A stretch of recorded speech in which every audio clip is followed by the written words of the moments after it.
round, starting with Mr. Weber. Well, thank you, Mr. Chair, and thank you, Minister and staff, for being here today.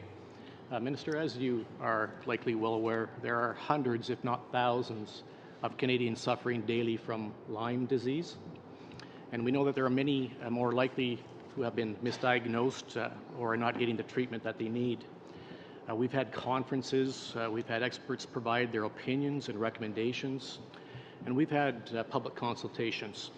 The Lyme disease community believes enough talking has happened, and now action needs to take place. We know that action is not possible without adequate funding.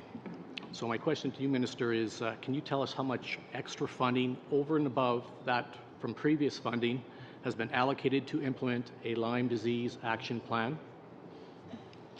Well, thank you for your question, and you're right that this is an important issue that certainly many of us hear from, and in certain parts of Canada in particular, it's a real challenge. I'm pleased that we were able to host a conference recently to develop a federal framework on Lyme disease, and the draft result report associated with that has just recently been proposed. There are many things that we as a federal government can do, of course, and we will work towards those, and I'll ask my public health colleagues to expand on that to a certain extent. There's a great deal of work that needs to be done in public education and making people aware of the risks, and there are ways that we are doing that through the Public Health Agency, but also working with provincial and territorial partners to get the message out to Canadians as to how to prevent Lyme disease. There's also a lot of work that needs to be done with healthcare providers to make sure that they recognize it early, get the diagnosis, and get Absolutely, the treatment Minister, to people. I don't mean to cut you off. I want to just know about the actual funding. I only have a little bit of time here. So can you give us any detail on the funding that will be allocated and spent on Lyme disease? Can I get, I don't know which of you is better positioned to do that. Teresa, perhaps you can give us some specifics. Yes, so within the Public Health Agency of Canada, we're strengthening surveillance, education, awareness, and looking at where more information or more knowledge is needed. So we are leveraging essentially on any funding that we may have under climate change, because we're looking at expansion of mosquitoes, ticks, and vectors, including Lyme disease.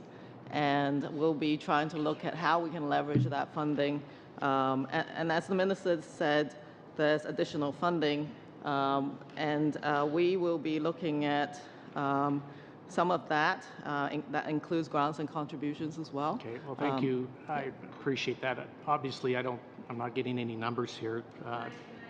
If I may just say, I just wanted to clarify what the actual number was. So what Dr. Tam was referring to is $47 million of investment in health-related health risks associated with climate change, and of course Lyme disease is one of the priority areas within that regard. Okay, will it be only go to federal spending, or will it be targeted funding given to provinces? And will that money flow in this fiscal year, or is it subject to a lengthy application program that actually means that funding will be reprofiled for future years? Exactly what part of the battle against Lyme disease will see extra funding this year, and in what amounts? That's what I'm asking. I just need numbers. So I'm happy to get you the breakdown on that $47 million. I don't have it at my fingertips, but we'll be happy to get that to you. Thank you. And that's federal investment. I think it's also really important to recognize, as you've alluded to, that a large part of the diagnosis and treatment of this is provincial and territorial, and obviously to their discretion. All right. Thank you, Minister. I'm sorry. I don't mean to cut you off. I've only got a minute here. I do want to bring up another topic which is of deep passion to me. Last year,